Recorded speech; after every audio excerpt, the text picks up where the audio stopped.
thinking recently about a conversation I had years ago at a networking event. It was probably one of the first networking events that I ever went to in person anyway. And at that time, I had only very recently started Corba accounting. I had spent years working in finance. I was ACCA qualified. I'd worked in senior finance roles and I'd built up a lot of experience during those years. I did have a nagging down doubt, or I wasn't completely convinced that I could actually run my own accountancy practice though. And I can distinctly remember this conversation with this lovely lady, and we were just chatting away. She was a fellow accountant and had her own accountancy practice. As they say, birds of a feather flock together and all of that. And we were just chatting and sharing different things about our experience and our work life and all of the things we'd done. And I can remember sharing that I was ACCA qualified. And she turned around and said to me, "Oh, I started that, but it was too hard. And I basically just gave it up." And I can remember thinking, this lady, her business was really successful.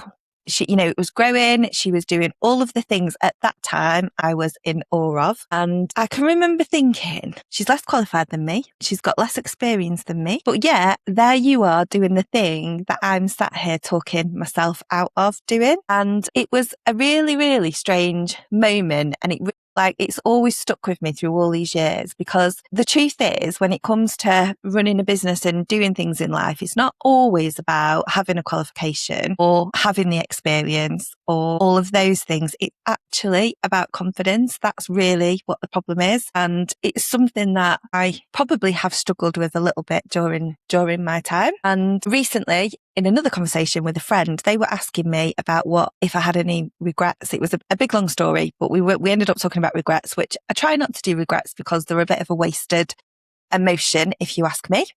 However, we were having this conversation and my one regret was that I've always let a lack of confidence hold me back from doing things that I really wanted to do in my life. And actually, with hindsight, which is a wonderful thing, I should have done a lot of things sooner and not let that get in my way. I do think this is very common.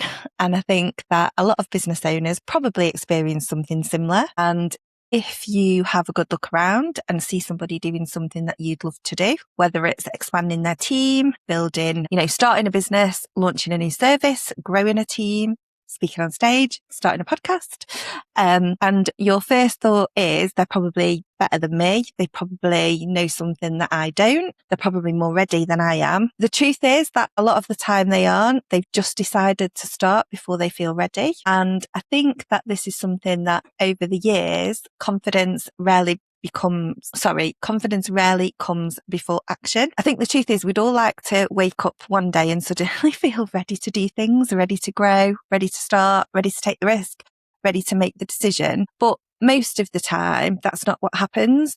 Most of the time, you take the first step and then you build the confidence afterwards. And when I think back to that networking conversation, that's probably the biggest lesson that it taught me, that the thing holding you back isn't always a lack of knowledge or experience. It's actually you waiting to have the level of confidence that actually only comes from doing the thing in the first place. And if you're waiting to feel completely ready, you're probably going to be waiting a long time. And so I don't know why, I've been in a bit of a reflective mood recently, and that's what I've been thinking about. I try really hard now to not let, because I don't feel confident about something, stop me from doing it. It's a conscious thing. It's not a natural thing. And sometimes I think we forget that we have to do things consciously rather than it just comes to us naturally. So yeah, that's what I've been thinking about. What do you think?